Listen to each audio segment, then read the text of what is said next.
कहानी की शुरुआत एरल के घर से होती है, जहां वो अपने परिवार के साथ दोपहर का खाना खा रहा था। हवा में काफी एक्साइटमेंट का माहौल था। एरल के पिता इस बात से हैरान थे कि उनका बेटा इतना शांत कैसे था। उन्होंने अपनी चिंता बताई कि वो पिछली रात इस बात को लेकर सोई भी नहीं पाए कि एरल को कौन सी हीरो क्लास मिलेगी। उनकी माँ भी बहुत एक्साइटेड थी और उन्होंने सेल्फ कॉन्फिडेंस जताया कि उनके बेटे को जरूर कोई शानदार क्लास मिलेगी। एरल की बड़ी बहन ने विश्वास के साथ कहा कि उसका भाई अपने सभी क्लासमेट्स को पीछे छोड़ देगा और सबसे बेहतरीन क्लास पाएगा। माँ ने तो यहाँ तक सोचा कि उनका अट्रैक्टिव बेटा अपने चार्म से सभी लड़कियों को अट्रैक्ट करेगा, जिससे बहन को ये चिंता होने लगी कि वो उससे दूर हो जाएगा। लेकिन एरल अपने परिवार के काल्पनिक दुनिया से ज्यादा जमीनी हकीकत में था। वो मन ही मन ये सोच रहा था कि वो बस एक आम इंसान बनकर रह जाएगा और इस पूरी अटकलबाजी का कोई मतलब नहीं था। एरल की दुनिया में जब लड़के 10 साल के होते हैं तो एक उच्च पोजीशन उन्हें हीरो क्लास के गिफ्ट देती है, जिससे वो किसी खास स्किल में मास्टरी हासिल कर सकते हैं। अब ब्लेसिंग सेरेमनी का दिन आया। सभी 10 साल के बच्चे स्कूल के हॉल में इकट्ठा हुए थे। एक पुजारी ने समारोह शुरू किया। उन्होंने पहले लड़के के माथे पर हाथ रखा। लड़का तुरंत आग और भारी हथौड़ों की इमेजिनेशन करने लगा और काफी खुश भी हो गया। पता चला कि वो एक लोहार बना है। वो खुशी खुशी अपने पिता के पास लौटा। पुजारी ने फिर बाकी स्टूडेंट पर काम करना शुरू किया। जब एरल की बारी आई तो उसकी बहन ने जोरदार आवाज में कहा कि उसे जरूर कोई खास ब्लेसिंग मिलेगी। उसका परिवार चेयरिंग कर रहा था और एरल पुजारी की ओर बढ़ा। वहाँ मौजूद लोग एक दूसरे से फुसफुसा रहे थे, क्योंकि एरल के माता पिता एक स्वॉर्ड प्रिंस और एक आर्क में महान हीरो थे और सबको उम्मीद थी कि एरल को भी कोई एडवांस क्लास मिलेगी। एरल ने पुजारी के पास पहुंचकर आंखें बंद कर ली और पूरे कंसंट्रेशन के साथ अपने मन को केंद्रित करने की कोशिश की ताकि उसे भी कोई इमेज दिखाई दे। उसने इंतजार किया, लेकिन उसके दिमाग में पूरी तरह से खालीपन और अंधेरा था। पुजारी ने जब अपना हाथ हटाया तो उनके चेहरे पर गहरा सरप्राइज था। उन्होंने पूरे हॉल में अनाउंसमेंट की कि एरल का कोई भी आशीर्वाद नहीं मिला है। वो एक रेयर क्लासलेस हीरो का मामला था। एरल के परिवार की एक्साइटमेंट तुरंत निराशा में बदल गई। उन्हें लगा कि उनके साथ पूरी तरह से धोखा हुआ है और टैलेंटलेस फिगर के रूप में एरल का भविष्य बर्बाद हो गया। उनके महान परिवार के लिए ये एक बहुत ही बड़ा सदमा था। अगले दिन निराशा के बावजूद एरल ने अपनी जिंदगी सामान्य ढंग से शुरू कर दी और नॉर्मल तलवारबाजी की प्रैक्टिस करने लगा। उसके माता पिता ने उसे एश्योरेंस दिया कि वो उसे घर से नहीं निकालेंगे और वो वहीं रह सकता है। रोल ने बताया कि वो ठीक है और वो मुखतखोर नहीं बनना चाहता, बल्कि खुद को साबित करेगा। उसकी बहन ने तुरंत उसे सपोर्ट देने का वादा किया। अपने परिवार को इतना ज्यादा चिंता में देखकर एरल ने उन्हें याद दिलाया कि वो हमेशा से अपनी माँ के साथ तलवारबाजी की प्रैक्टिस करता आ रहा है, इसलिए बिना किसी क्लास के भी वो किसी काम आ सकता है। हालांकि उसने मन ही मन सोचा कि उसकी माँ एक भयानक टीचर थी, क्योंकि वो ट्रेनिंग में हमेशा अपनी इनक्रेडिबल ताकत का इस्तेमाल करती थी और रॉयल को हवा में उड़ा देती थी। रॉयल की माँ खुशी थी कि उनका बेटा इतना समझदार था, जबकि पिता ने सोचा कि वो शायद सच में कोई असली नौकरी हासिल कर पाएगा। जब परिवार ने उस पर फिर से बहुत ज्यादा ध्यान देना शुरू किया तो एरल इस दुलार से तंग आ गया। उसे लगा कि वो दया का पात्र बन गया है। वो तुरंत वहाँ से उठा और अपनी ट्रेनिंग जारी रखने के लिए निकल गया। ट्रेनिंग ग्राउंड में पहुंचकर एरल ने स्पोर्ट्समैन क्लास के दो स्टूडेंट को अपनी तलवारों से लड़ते हुए देखा। उनकी चालों में उनकी क्लास के कारण एक नेचुरल सिंपलनेस थी। लड़कों ने एरल को देखा और मजाक उड़ाते हुए पूछा कि वो बिना किसी क्लास के यहाँ क्या कर रहा है। एरल ने शांति से कहा कि वो उन्हीं की तरह ट्रेनिंग लेने आए हैं। लड़कों ने हंसते हुए बताया कि उन्हें ट्रेनिंग की जरूरत नहीं है, क्योंकि उनकी क्लास ने उन्हें पहले से ही इतनी एबिलिटी दे दी है। वो तो बस मजे कर रहे थे। उन्होंने अपनी क्लास में मिले एबिलिटी को शो करने के लिए फिर से ड्यूल शुरू कर दिया। एरल ने देखा कि उनके मूवमेंट सिंपल थे, लेकिन उनमें स्ट्रेटजी और इंटेंस कंसंट्रेशन की कमी थी। एरल ने उन्हें चुनौती दी कि वो उससे लड़े। एक लड़के ने बिना क्लास के उन्हें चुनौती देने पर हंसा, लेकिन एरल ने शांति से सोचा कि उसे क्लास की जरूरत नहीं है। इंसल्ट महसूस करके उस लड़के ने एरल को सबक सिखाने के लिए उसकी चुनौती एक्सेप्ट कर ली। लड़ने से पहले लड़के ने एरल को प्रोटेक्शन ब्लेसिंग के बारे में याद दिलाया। एरल ने इस बात के श्योर किया कि वो अपनी जान नहीं गवाएगा और लड़के को डुअल के लिए तैयार होने को कहा। एरल ने लगातार सेल्फ कॉन्फिडेंस से लड़के को और गुस्सा दिला दिया। गुस्से में आकर लड़के ने एरल पर अपनी तलवार से पूरी ताकत से हमला किया, लेकिन एरल ने उसे आसानी से रोक दिया, जिससे लड़का पूरी तरह से चौंक गया। फिर एरल ने एक और स्लैश से बचाव किया और तुरंत लड़के को एक सटीक पारी में फंसा दिया। लड़के का साथी जो ये सब देख रहा था चिल्लाया कि वो मजाक ना करे और मैच खत्म करे, लेकिन लड़के ने कहा कि एरल से लड़ना मुश्किल था। जैसे ही वो लगातार लड़ते रहे तो लड़की को एहसास हुआ कि वो अपनी क्लास की शक्ति के बावजूद एरल को अकेले नहीं हरा सकता। उसने धोखाधड़ी का सहारा लिया और अपने साथी को एरल पर मिलकर हमला करने के लिए कहा। दूसरा लड़का पीछे से कूदा। एरल ने उस हमले को महसूस कर लिया और तेजी से उससे बच गया। दोनों लड़की अब एक दूसरे से बहस करने लगे कि किसने पहले रूल्स को तोड़ दिया है। इस सिचुएशन का फायदा उठाते हुए एरल ने ये कंक्लूजन निकाला कि उनकी क्लास ने उन्हें पर्सनल पावर तो दी थी, लेकिन टीम वर्क या फाइट की समझ नहीं दी थी। एरल ने बिजली की तेजी से हमला किया। उसने पहले लड़की की तलवार को इतने परफेक्शन से डिमर्स किया कि वो दूर जाके गिरी और तुरंत दूसरे लड़के के कंधे पर अपनी तलवार के बट एरिया से हमला किया। दोनों स्वॉर्ड्समैन जमीन पर गिर पड़े थे। वो हार से हक्के बक्के रह गए। क्लासलेस एरल ने उन्हें केवल अपनी हार्ड ट्रेनिंग और अच्छी स्ट्रेटजी से हरा दिया। एरल ने चुपचाप अपनी तलवार को वापस रखा और अपना नॉर्मल ट्रेनिंग जारी रखा, ये साबित करते हुए कि स्ट्रॉन्ग होने के लिए किसी क्लास की नहीं बल्कि डिटर्मिनेशन और एबिलिटी की जरूरत होती है। दोनों लड़के अभी भी जमीन पर पड़े हुए बहस कर रहे थे। दोनों लड़कों को जमीन पर गिराकर एरल ने शांति से कहा कि वो लड़ाई जीत गया है, लेकिन दोनों लड़कों को गुस्सा आया और वो चिल्लाने लगे कि एरल ने तब हमला किया जब उनका ध्यान भटका हुआ था। उन्होंने एरल से दोबारा लड़ने के लिए मांग की। एरल ने बड़ी आसानी से हाँ कर दिया, मगर इससे पहले कि वो दोबारा लड़ना शुरू करते, उनके पीछे खड़े एक लाल बालों वाला लड़का उन्हें चेतावनी देता है। उसने उन्हें याद दिलाया कि अगर वो फाइट के मैदान में नहीं जीते तो ऐसे फालतू बहाने नहीं चलेंगे। उनका ध्यान भटका हुआ था। लाल बालों वाले लड़के ने कहा कि वो दोनों सभी तलवारबाजों के लिए एक कलंक है। उन दोनों लड़कों में से एक ने लाल बालों वाले लड़के को जवाब देने की कोशिश की, लेकिन उसके दोस्त ने उसे शांत किया और फुसफुसाकर लाल बाल वाले लड़के की ऊंची हाई पोजीशन की याद दिलाई। फिर लाल बाल वाला लड़का एरल के पास आया और पूछा कि वो स्वॉर्ड प्रिंसेस फराह का बेटा है। जब एरल ने सिर हिलाया तो उस लड़के ने उसकी ठोस तलवारबाजी सीखने के लिए एरल की तारीफ की। हालांकि उसने तुरंत ही एरल को याद दिलाया कि जिन दो तलवारबाजों को उसने अभी हराया वो सिर्फ नासमझ और अनएक्सपीरियंस्ड बच्चे हैं। फिर उसने अपनी तलवार एरल की ओर तान दी और उसे असली लड़ाई के लिए चुनौती दी। लाल बालों वाले लड़के ने कहा कि वो एरल को सोर्ट्समैन क्लास की असली ताकत साबित करके दिखाएगा। इस बीच पीछे खड़े दोनों हारे हुए लड़के आपस में फुसफुसाए कि वो गांव के सिक्योरिटी कैप्टन इवान का बेटा है। लाल बालों वाले लड़के ने अपनी पहचान की। एरल को याद आया कि इवान अक्सर उसकी माँ से मॉन्स्टर का शिकार करने के लिए कॉन्ट्रैक्ट करते थे। एरल ने सोचा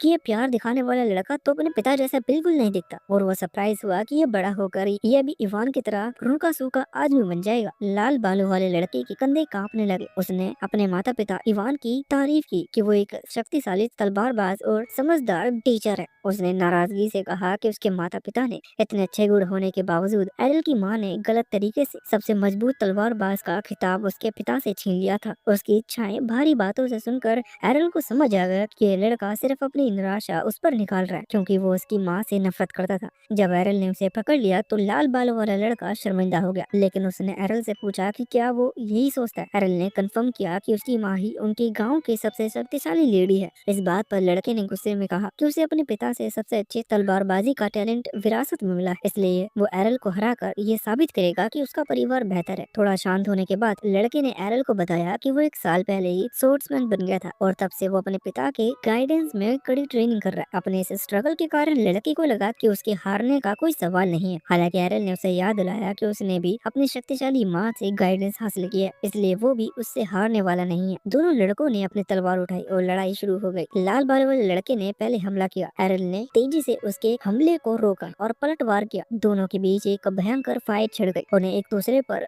वार करता देख वो दोनों लड़के हैरान थे कि क्लासलेस होने के बावजूद एरल उस लाल बालों वाले लड़के का मुकाबला कर रहा था। लड़के को अपनी तलवार चलाते हुए देखकर एरल ने मान लिया कि वो अन्य दोनों लड़कों से कहीं ज्यादा मजबूत था, लेकिन उसकी चाल गुस्से से भरी थी। एरल ने उसके फिसलने का इंतजार कर रहा था और जैसे ही उसे एक मौका मिला उसने हमला किया, लेकिन लड़के ने ट्विन क्लास नाम के एक स्किल का इस्तेमाल किया जिसने एरल को पीछे धकेल दिया और वो एक दीवार से टकराया। लाल वाला लड़का हैरान था कि एरल ने उसके पहले बार को रोक दिया, लेकिन उसने देखा कि एरल दूसरे बार से घायल हो गया था। एरल ने अपना पेशेंस खो दिया और उस लड़के की एबिलिटी के बारे में पूछा। लड़के ने समझाया कि ये स्वॉर्ड्समैन क्लास का स्किल है जिसे क्लासलेस लोग रोक नहीं सकते। हालांकि एरल ने डिटर्मिनेशन किया कि वो इसे अपनी ट्रेनिंग से रोक भी सकता है, और लाल बालू लड़के ने उसकी प्रेसिडेंस की तारीफ की। कुछ दिन बाद सुबह देर तक एरल को खर्राटा लेता देख उसकी बहन उसे जगाने आई और उसे चुबन देकर उठाने की कोशिश की। इससे पहले कि वो उसे छू पाती, एरल उठ गया और अपनी बहन को ठोकर मारकर दूर कर दिया। एरल की बहन नाराज हो गई और जब वो नाश्ता करने के लिए कमरे से बाहर निकला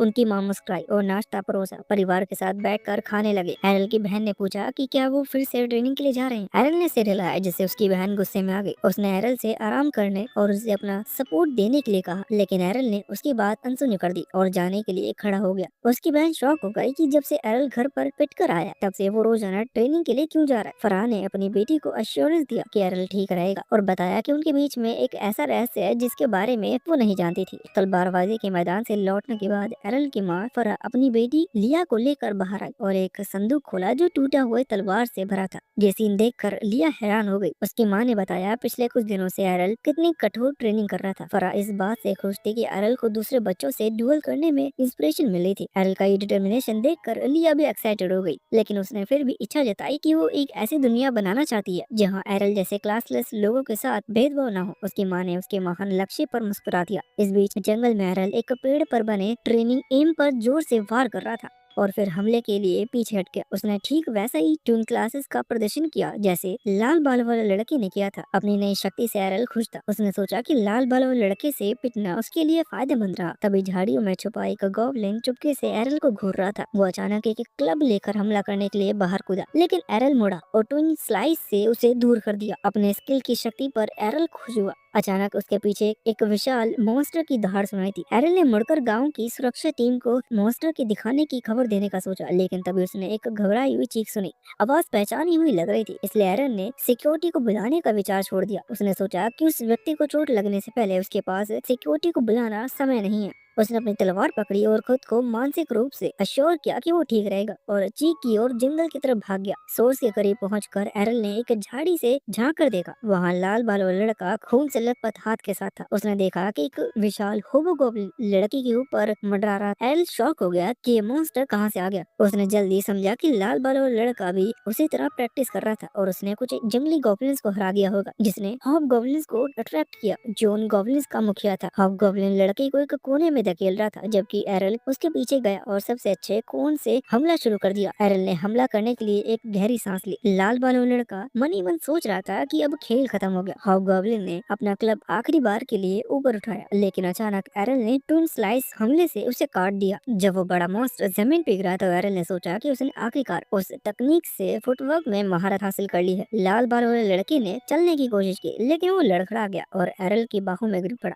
एरल ने ध्यान दिया कि लड़के ने अपना प्रोटेक्शन ब्लेसिंग खो दिया था। एरल ने उससे पूछा कि क्या उसके पास घाव को ठीक करने के लिए हॉली वाटर। लड़के ने चुपचाप अपनी टूटी हुई पानी की बोतल की ओर इशारा किया जो जमीन पर पड़ी थी, इसलिए एरल ने उसे अपना होली वाटर पेश किया। जैसे ही लड़के ने पानी पिया उसके घाव गायब हो गए। एरल की बढ़ती हुई ताकत से लाल बाल वाला लड़का नाराज महसूस कर रहा था। एरल ने देखा कि लड़की की एनर्जी वापस लौट आई है और उसने पानी के लिए थैंक यू किया। फिर उसने एरल से उसकी शक्तिशाली स्किल के बारे में पूछा। एरल ने शांति से उसे याद दिलाया कि ये सिर्फ एक ट्विन स्लाइस है, लेकिन लड़की ने पूछा कि उसने बिना किसी क्लास के इसे कैसे सीखा, क्योंकि आम लोग स्पेशल स्किल को नहीं सीख सकते। एरल ने समझाया कि उसने इस तकनीक के लिए अपनी ट्रेनिंग को आगे तक लेके गया। लाल बालों वाला लड़के को ये बात समझ में नहीं आई, इसलिए एरल ने साफ साफ समझाया कि एक स्किल को पाने के लिए थोड़ा टाइम लगता है। फिर एरल ने लाल बालों लड़के से कहा कि वो उसके लिए सबसे इम्पोर्टेंट रिसोर्स है, क्योंकि उसने उसे इस स्किल से दर्जनों बार पीट कर इस तकनीक को समझने में मदद की थी। लाल बालों लड़का ये जानकर शॉक हो गया। एरल ने ये बताया कि वो अपने रीमैच में उसे हारने के लिए ट्विन स्लाइस स्किल का प्रैक्टिस कर रहा था। एरल ने डेडिकेशन से इम्प्रेस होकर लाल बालों वाले लड़के ने उसकी रीमैच चुनौती एक्सेप्ट कर ली। एरल ने उससे पूछा कि क्या वो पक्का है, लेकिन लड़के ने कहा कि एरल ने उसे बचाया और उसके घाव को ठीक किया, इसलिए वो कम से कम इतना तो कर ही सकता है। एरल ये देखकर हैरान था। वो उपकारों का बदला चुकाना जानता था, जिस पर लड़का अपने बारे में एरल की कमराई से नाराज महसूस करने लगा। जल्दी दोनों लड़कों ने अपने तलवारें पकड़ी और एक ही समय पर ट्विन स्लाइस को अपने ड्यूल की शुरुआत की। लाल बालों लड़के को ये देखकर सदमा लग गया कि एरल ने उसके दोनों वारों को रोक दिया। तभी उसे एक अचानक हुए तीसरे वार से चोट लगी। उसने काफी शॉक तरीके से पूछा कि तुमने कैसे किया। एरल ने बताया कि उसने तीसरा स्लाइस भी जोड़ दिया था। लाल बालों वाले लड़के ने उसे याद दिलाया कि इसे ट्विन स्लाइस कहते हैं, लेकिन एरल ने समझाया कि उसे किसी क्लास से प्रीडिफाइंड एबिलिटी नहीं मिली है, इसलिए वो अपनी तकनीक को जो चाहे उसमें ढाल सकता है। एरल ने उस लड़के को बताया कि वो तीसरा वार उसने पहली बार सफलतापूर्वक मार दिया था, जिससे वो लड़का और भी ज्यादा निराश हो गया। लाल बालों वाले लड़के ने सोचा कि एक तलवारबाज की स्किल किसी से नहीं आनी चाहिए, इसलिए एरल ने उसे कहा वो एक और मुकाबले में ये साबित करके दिखाएगा। दोनों लड़कों ने एक बार फिर से अपनी तलवारें उठाई। लाल बालों लड़का अब शांत हो गया था। उसने सोचा कि उसके पास एरल के मुकाबले तेजी का फायदा है। दोनों ने एक साथ अपनी ट्विन स्लाइस तकनीक का इस्तेमाल किया। लाल बालों लड़का एरल के तीसरे वार पर नजर रखे हुए था, हालांकि तीसरे वार की तेजी ने उसे फिर से चौंका दिया। उसने वार को रोकने की कोशिश की, फिर भी वो वार उसे जमीन पर गिरा के मारा। एरल ने हारे हुए लड़के पर अपनी तलवार तान दी और कहा कि इसी रिजल्ट की उम्मीद थी,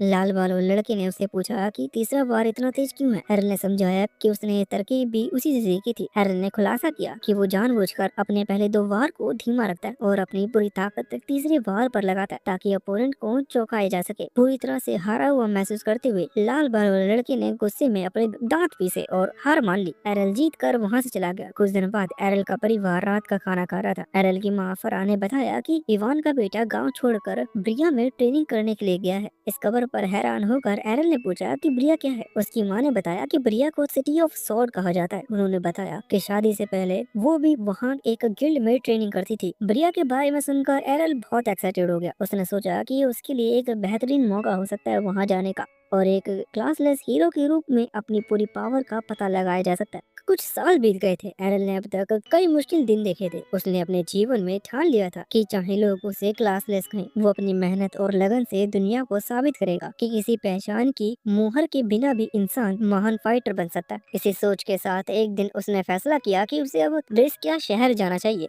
ब्रेस्किया एक ऐसा प्लेस था जहाँ से बहुत से महान योद्धा, तलवारबाज और जादूगर अपनी ट्रैवल शुरू करते थे। वहाँ की गलियों में हमेशा कवच की खनखनाहट और तलवारों की टकराहट और वीरों की गूंज सुनाई देती थी। एरल को उम्मीद थी कि वहाँ जाकर उसे बहुत कुछ नया सीखने और समझने को मिलेगा। वो एक गाड़ी में सवार हुआ जो ब्रेस्किया की ओर जा रही थी। उसी गाड़ी में एक पावरफुल भारी भरकम आदमी और एक तेज तर्रार दिखने वाली यंग वुमन बैठी हुई थी। आदमी की शक्ल देखकर ही लगता था कि वो एक बर्बर फाइटर है जिसकी ताकत किसी दानव से कम नहीं। वहीं यंग वुमन के पास दो तलवारें थी और उसका आत्मविश्वास उसकी आंखों से झलकता था। ट्रैवल के दौरान यंग वुमन ने उस पावरफुल फाइटर से कहा, क्यों न हम दोनों मिलकर एक टीम बना ले। तुम ताकतवर हो और मैं तेज हूँ। हम दोनों मिलकर किसी भी दुश्मन को हरा सकते हैं। लेकिन वो आदमी तुरंत हंसते हुए बोला, मुझे उन लोगों के साथ काम करना बिल्कुल भी पसंद नहीं जो रंग बिरंगे कपड़े पहनकर दिखावा करते हैं। लड़ाई का मतलब गंभीरता है, ना कि तमाशा। उसकी ये बात सुनकर यंग वुमन का चेहरा लाल हो गया। उसने गुस्से में कहा, मेरे कपड़े कोई दिखावा नहीं है। मेरी सोशल क्लास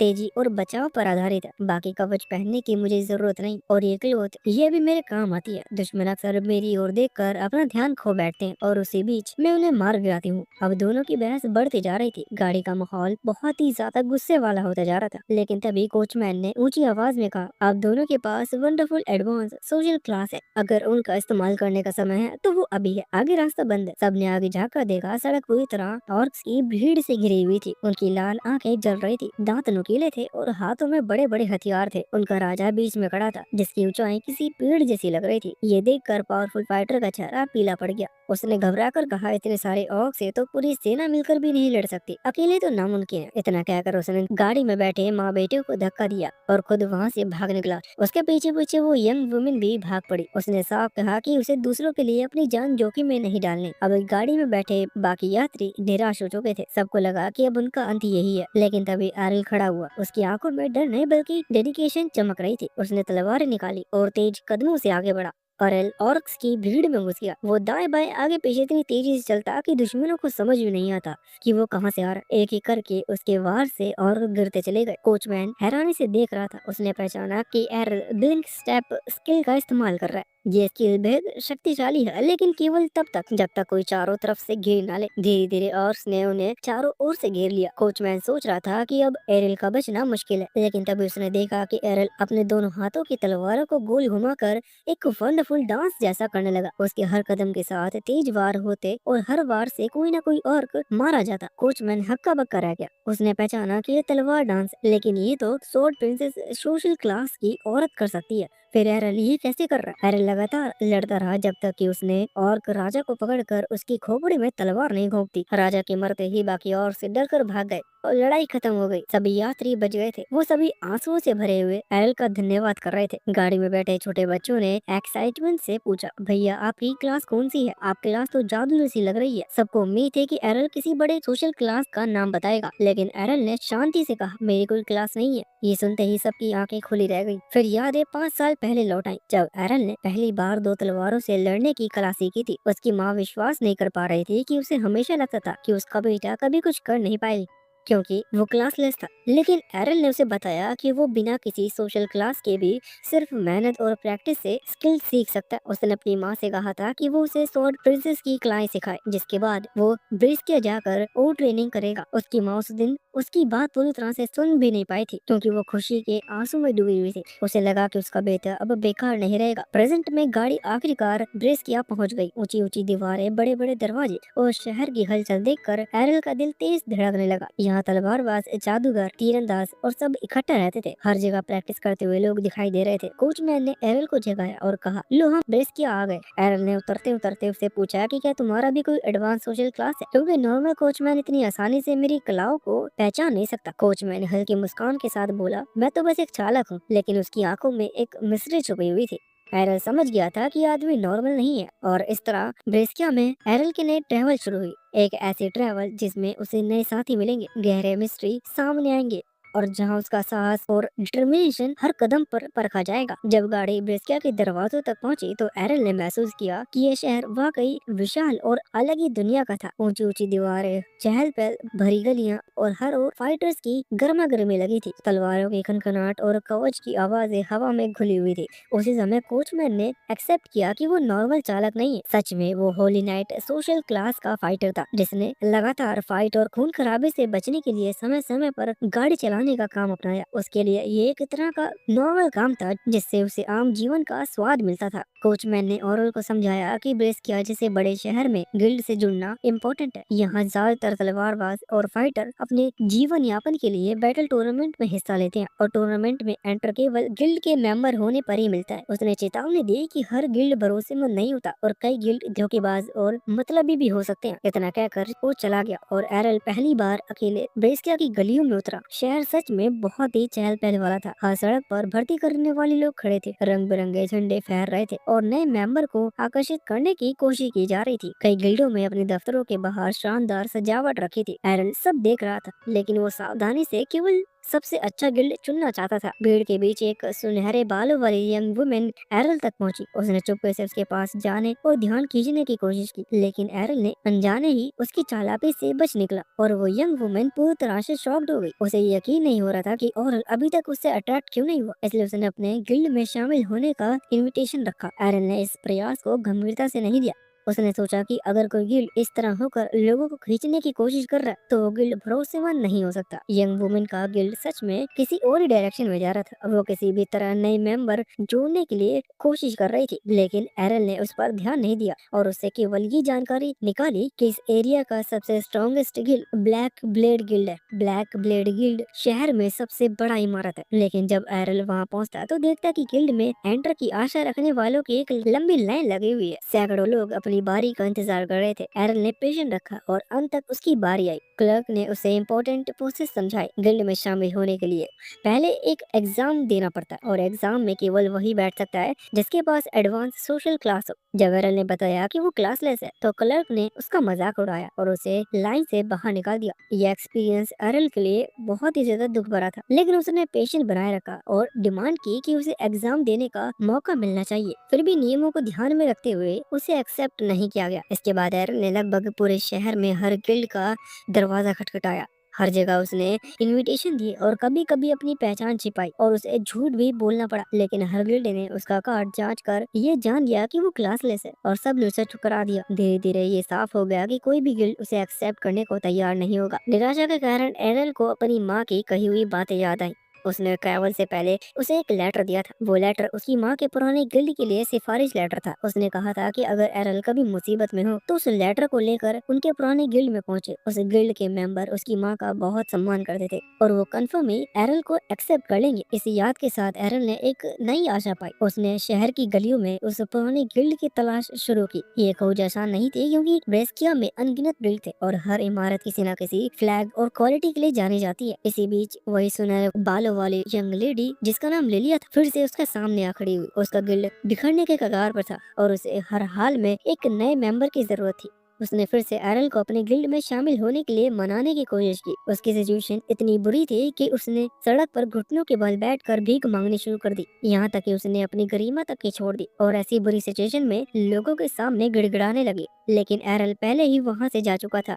आसपास खड़े लोग लिलिया की हालत देखकर हंस रहे थे और उसे एकदम आम नजरों से देख रहे थे। एरल अभी भी चलता जा रहा था। उसे पूरा यकीन था कि उसकी माँ का गिल्ड आसपास ही होगा। कई गिल्ड उसकी नजरों से गुजरे, लेकिन उसे सही प्लेस पहचानना मुश्किल हो रही थी। फिर भी वो अपने एम की ओर बढ़ता रहा, क्योंकि उसे विश्वास था कि उसकी माँ का लेटर उसके लिए एक नई शुरुआत का दरवाजा खोलेगा। एरल गलियों में अपनी माँ के पुराने गिल्ड की तलाश में आगे ही बढ़ता रहा था कि अचानक लिलिया फिर से उसके सामने आ खड़ी। इस बार उसने केवल डिमांड ही नहीं की, बल्कि उसके पास ही अपने गिल्ड की ओर इशारा करके दिखाया। दूरी से देखने पर एरल को शौक हुआ कि वो गिल्ड सच में काफी अच्छा है। एरल की पहली सोच यही थी, इतना अच्छा गिल्ड इतनी बुरी हालत में कैसे हो गया, और एक नए मेंबर के लिए इतनी बेताबी क्यों दिखा रहे हैं ये लोग। लिलिया ने समझाया कि उनकी गिल्ड कभी बहुत ही ज्यादा फेमस हुआ करता था। उनका नाम ड्रैगन फैंग था और बेस्किया के सबसे शक्तिशाली गिल्ड में से एक माना जाता था। लेकिन समय के साथ कई घटनाएं हुई, बड़े फाइटर बिछड़ गए और लगातार हार जलने के बाद गिल्ड अपनी पुरानी ताकत खो बैठा। अब हालत इतने खराब हो चुके थे कि ड्रैगन फैंग सबसे कमजोर गिल्ड में गिने जाने लगा था। फिर भी लिलिया को पूरा विश्वास था कि एक दिन ये गिल्ड फिर से अपनी पुरानी ऊंचाइयों पर पहुंचेगा।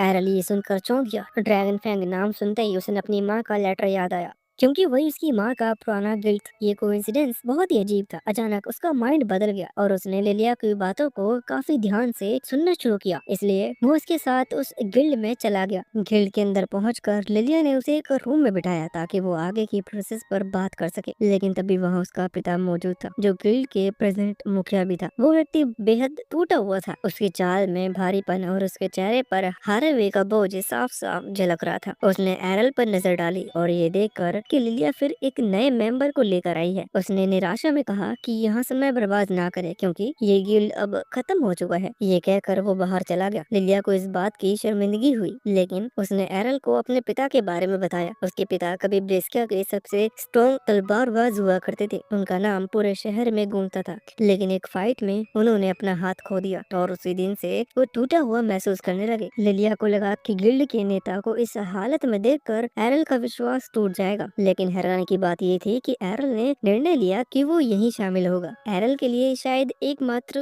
ऑप्शन था, क्योंकि कोई और गिल्ड उसे एक्सेप्ट नहीं कर रहा था। यह लिलिया के लिए बहुत बड़ी राहत वाली बात थी। उसने तुरंत एडमिशन का कॉन्ट्रैक्ट लेटर निकाला और उसे एरल के सामने रख दिया, और जब उसने उस पे साइन किए तो वो अधिकारी रूप में ड्रैगन फैंग गिल्ड का मेंबर बन गया। लेकिन तभी लिलिया ने ध्यान दिया कि उसने सच में एरल से उसकी क्लास के बारे में पूछा ही नहीं था। उसने कॉन्ट्रैक्ट लेटर देखा और हैरान रह गया, क्योंकि एरल ने उसमें अपनी सिचुएशन क्लासलेस लिखी हुई थी। शुरू में उसे लगा कि ये कोई मजाक है, लेकिन जब एरल ने अपने आइडेंटिटी कार्ड दिखाकर यह साबित किया वो सचमुच क्लासलेस है, तो लिलिया सुन रह गई। उसकी खुशी पल भर में गुस्से में बदल गई और उसने सोचा कि ये मेंबर गिल्ड के लिए बोझ बन जाएगा। लिलिया ने निराशा होकर ये मान लिया कि क्लासलेस फाइटर टूर्नामेंट में किसी काम का नहीं होगा। उसी समय गिल्ड की एक और मेंबर लीना कमरे में आई।